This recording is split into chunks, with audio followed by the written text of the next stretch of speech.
No passado, Deus chamou homens e mulheres para viver algo novo. E hoje nada mudou. Deus continua chamando. E nesta noite vamos apresentar 3 características do chamado de Deus, para compreendermos o que o Senhor quer de nós. Vamos nos basear no texto de Gênesis, capítulo 12, do versículo 1 ao 3, o famoso texto do chamado de Abraão. Abraão, quando ainda se chamava Abrão, foi chamado por Deus em um momento diferente da história da humanidade. Porque nesse contexto, havia várias nações espalhadas no mundo, cada qual com a sua língua, governo e território. A grande população que antes desfrutava de uma certa unidade por causa do fator linguístico foi espalhada mundo afora depois da confusão gerada em Babel. Isso é importante de perceber, porque Deus tinha um plano de abençoar o mundo inteiro por meio de uma nação que ele iria escolher. E o Senhor, para perpetuar o seu santo nome, poderia escolher povos poderosos que haviam na época. O Egito era uma potência na África. Os sumérios e elamitas cresciam no Oriente. Os hititas cresciam também no Norte. Deus poderia trabalhar com qualquer um desses povos. Poderia chamar essas nações grandes, poderosas, imponentes e dizer: a partir de hoje você é minha nação, uma nação que será chamada pelo meu nome para abençoar o mundo inteiro. Deus poderia ter feito isso. Contudo, ele decidiu fazer algo diferente.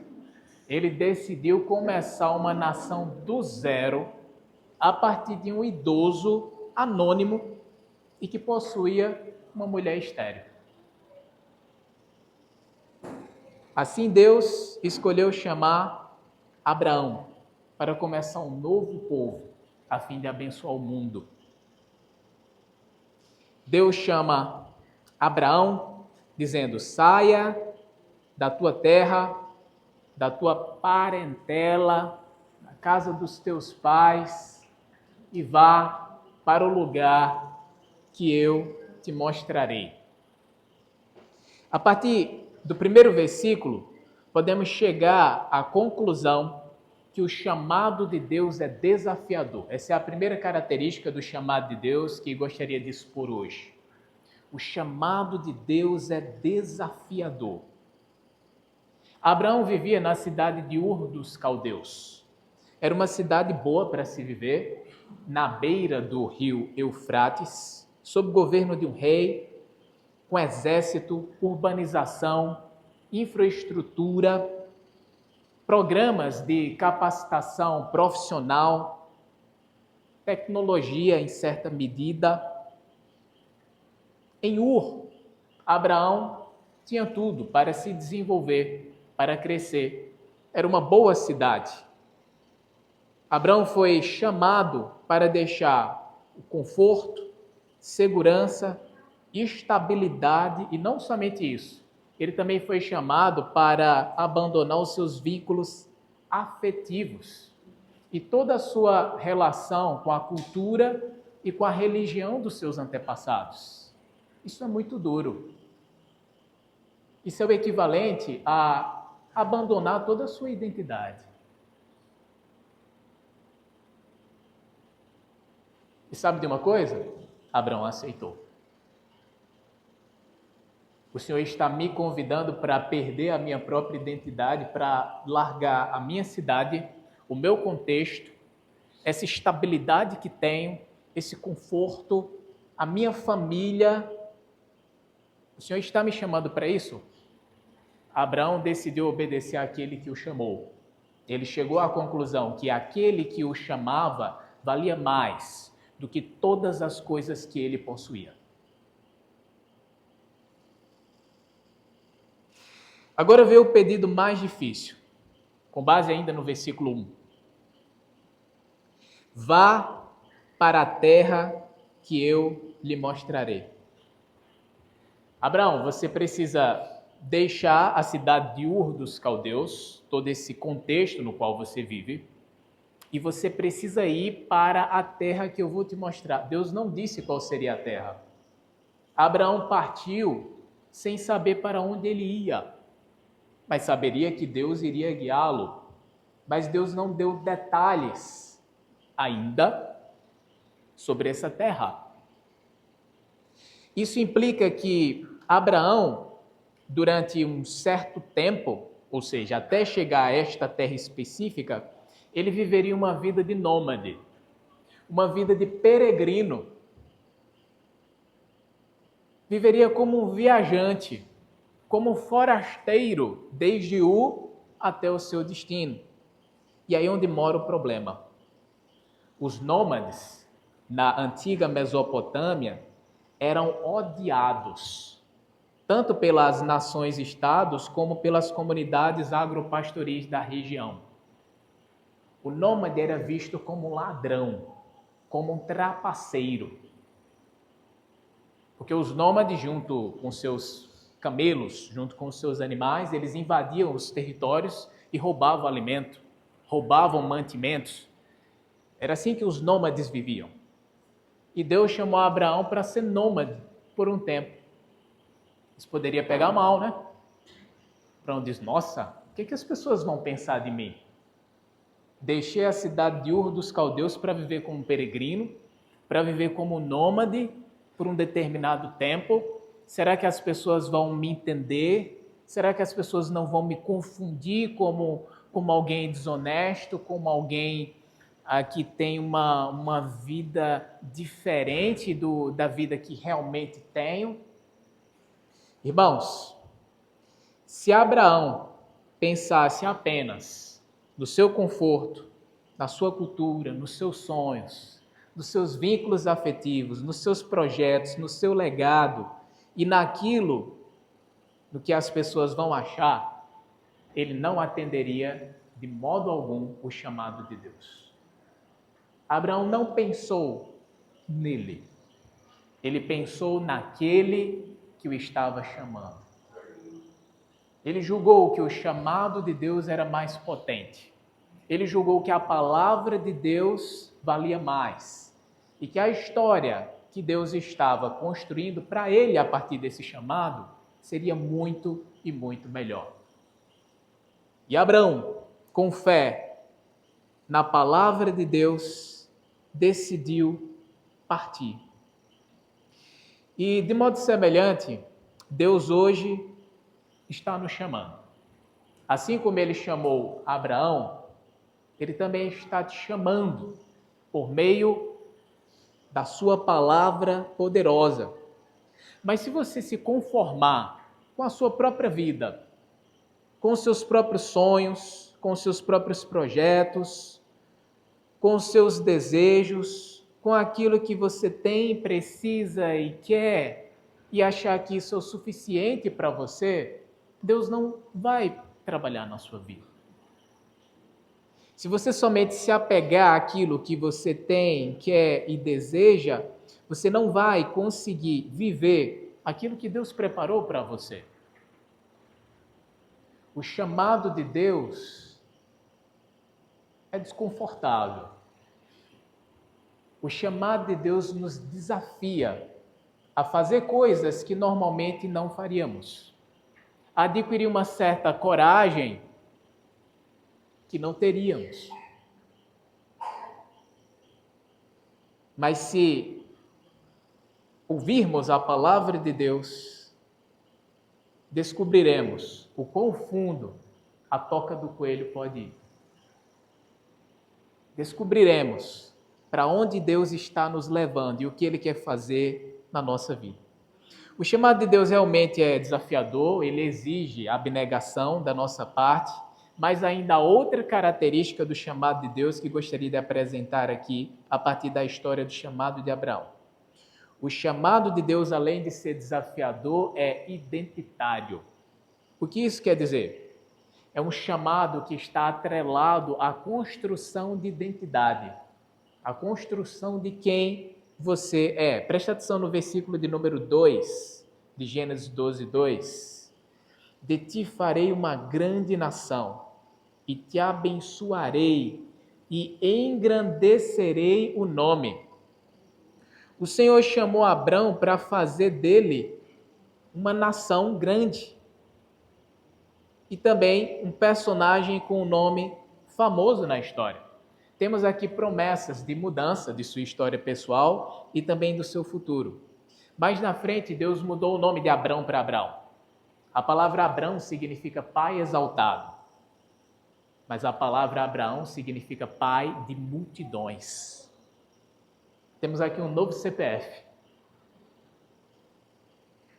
Deus deu uma história completamente diferente para Abraão.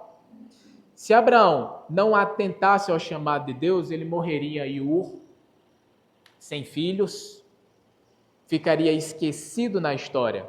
Mas pelo fato de Abraão ouvir a palavra de Deus e atender ao chamado dele, Abraão teve a sua vida transformada. Deus hoje nos chama para nos entregar uma nova identidade.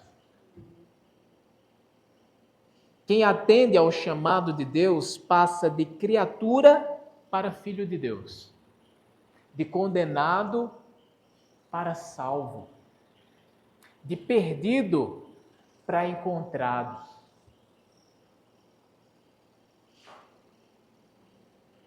Quem atende à palavra de Deus recebe um novo nome, uma nova história, um novo CPF, um novo futuro, uma nova oportunidade de viver algo diferente. Certa vez vi um adolescente numa rede social se expressando, que ele disse o seguinte: eu estou cansado de viver. Estou cansado de viver, eu não aguento mais viver. Para mim, viver é um fardo. A minha vida do jeito que está, para mim, não vale mais a pena viver. Você está cansado de viver? Já experimentou nascer de novo?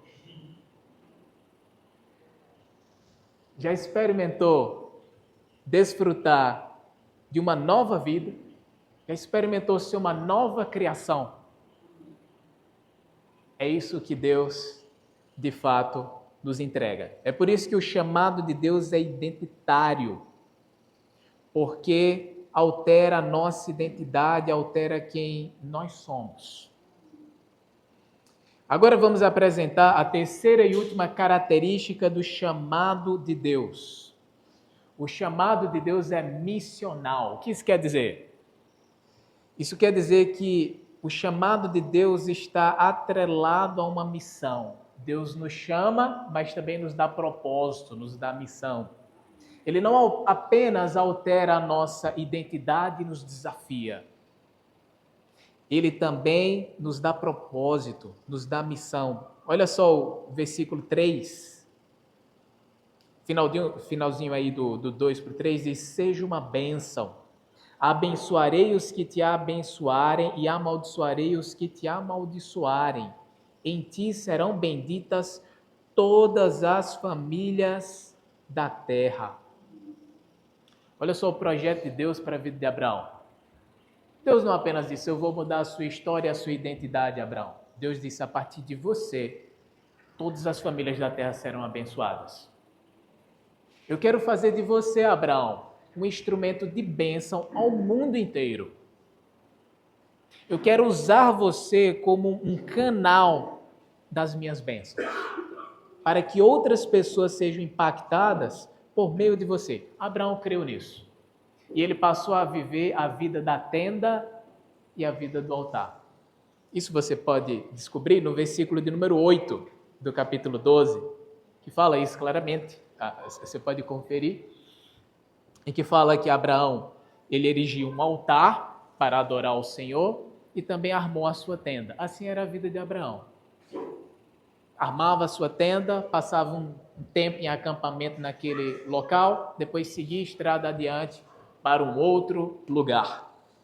Era uma vida de peregrino, uma vida de quem está naquele lugar, mas não é daquele lugar. Mas também essa vida foi marcada pelo altar, porque era uma vida de adoração. Abraão erigia um altar e adorava a Deus, junto com a sua família, junto com os seus trabalhadores, as pessoas que estavam com ele ali. E assim foi a vida de Abraão. Ele aceitou ser uma bênção para todas as famílias da terra. Quando passou a entender essa vida de peregrino, quando ele adquiriu essa consciência de peregrinação. O que é consciência de peregrinação? É a consciência de que você está aqui, mas não é daqui. Você foi feito para viver em um outro lugar. Abraão adquiriu essa consciência e passou a adorar ao Senhor para se tornar uma bênção. E quando você olha para a história de Abraão, ele foi uma bênção mesmo para a vida do seu sobrinho Ló, que decidiu ir com ele. Ló foi raptado em uma guerra em Canaã, e o que Abraão fez? Ele foi atrás. Juntou os seus homens, os seus guerreiros, e foi lá atrás da pessoa que raptou o seu sobrinho. E libertou não apenas Ló, como todas as famílias que tinham sido raptadas. Vemos aqui que Abraão foi uma bênção para Ló, foi uma bênção também para os cananeus, ele foi uma bênção para o Egito, no tempo em que esteve lá. Abraão foi uma bênção enquanto viveu para muitas e muitas pessoas. E quando nós olhamos para a descendência de Abraão, descobrimos que essa escalada de bênção continua. Porque um descendente direto de Abraão, chamado José, filho de Jacó, se tornou uma bênção para o mundo inteiro. Porque quando ele se tornou governador do Egito, por meio de suas políticas públicas, ele acumulou trigo no momento certo, e quando veio uma severa seca no mundo inteiro, ele tinha mantimentos para alimentar todas as famílias da terra. Abraão, quer dizer, José, descendente de Abraão, foi uma bênção para todas as famílias da terra naquele momento. E por fim, isso se cumpre em Cristo de modo pleno, porque Cristo é descendente de Abraão. O que o texto diz? Em ti, Abraão, em você, todas as famílias da terra serão abençoadas. Jesus é descendente direto de Abraão. Jesus é o legítimo filho, descendente de Abraão, que abençoa todas as famílias da terra. E no livro de Gálatas, o apóstolo Paulo fala que quando o autor de Gênesis escreveu essa passagem, ele estava pensando em Jesus. Que Jesus é a semente, a descendência de Abraão, que abençoa todas as famílias da terra, concedendo uma nova identidade pela palavra de Deus e alterando todas as coisas. Irmãos, Deus nos chama para sermos uma bênção na vida das pessoas. Deus te chama para você ser uma bênção na vida do seu cônjuge, na vida dos seus filhos, na vida dos seus pais, na vida das pessoas do seu trabalho, das pessoas da sua igreja. Deus te chama para ser uma bênção e não uma maldição. Deus te chama para você realmente somar na vida das pessoas, ajudar as pessoas, contribuir para o bem-estar das pessoas.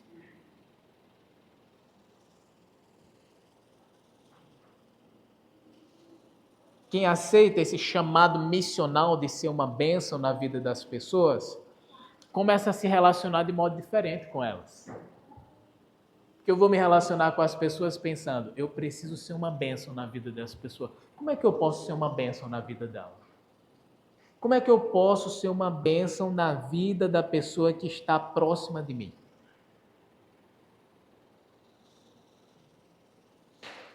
Para concluir esta mensagem, Deus continua chamando pessoas hoje. Ele faz isso por meio do seu Espírito poderoso, por meio da sua palavra pregada. Quando as pessoas ouvem essa palavra, o Espírito atua. É Deus que nos atrai, é Deus que nos cativa, é Deus que nos desafia. Lembra que o chamado de Deus é desafiador. Nunca Deus disse que seria fácil. Mas aquilo que não desafia você, não transforma você.